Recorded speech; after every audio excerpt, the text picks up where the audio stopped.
Kasih karunia dan damai sejahtera dari Allah Bapa kita dan dari anaknya Tuhan Yesus Kristus menyertai kamu sekalian. Amin. Shalom, saudara-saudari sahabatku yang dikasihi Tuhan Allah. Firman Tuhan yang hadir menyapa kita hari ini, hari Jumat tanggal 27 Juni 2025, tertulis di dalam kitab Yehezkiel pasal 34 ayat 22. Mari sahabatku, kita simak dan renungkan firman Tuhan yang menjadi kekuatan dan inspirasi untuk menjalani hari ini. Demikian. Maka aku akan menolong domba-dombaku supaya mereka jangan lagi menjadi mangsa, dan aku akan menjadi hakim di antara domba dengan domba. Di bahini au ma manolongi biru-biruku, asa unang beri pepupusan. Jala au mamutus uhum diholak kolang ni biru-biru, martibakon biru-biru. Demikian firman Tuhan. Sahabat renungan harian, saudara-saudariku yang dikasihi Tuhan Allah, nasarian kita hari ini adalah sebagai ultimatum Allah yang disampaikan oleh Yehezkiel.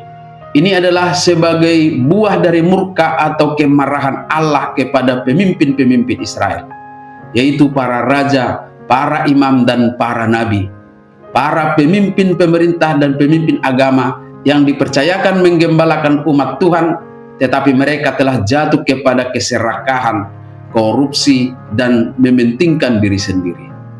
Mereka telah melalaikan tugas dan tanggung jawab mereka menuntun domba-domba, yaitu umat Allah yang sudah dipercayakan kepada mereka. Mereka digambarkan sebagai gembala-gembala yang tidak bertanggung jawab, yang membiarkan domba gembalaannya tersesat. Atas keadaan itulah Allah berjanji akan mengirim seorang gembala yang berkenan kepadanya, yaitu Sang Mesias yang sungguh-sungguh memelihara umatnya dan menjamin keselamatan domba-dombanya.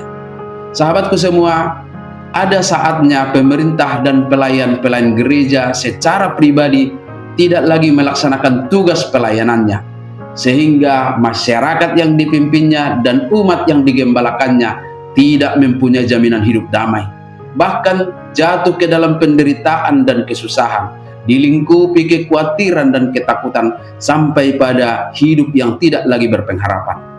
Maka firman Tuhan meyakinkan kita tentang jaminan Tuhan atas kehidupan kita. Kita tidak dapat menduga bagaimana Tuhan akan menyelamatkan kita di tengah-tengah kealpaan peran pemerintah dan pelayan-pelayan gereja.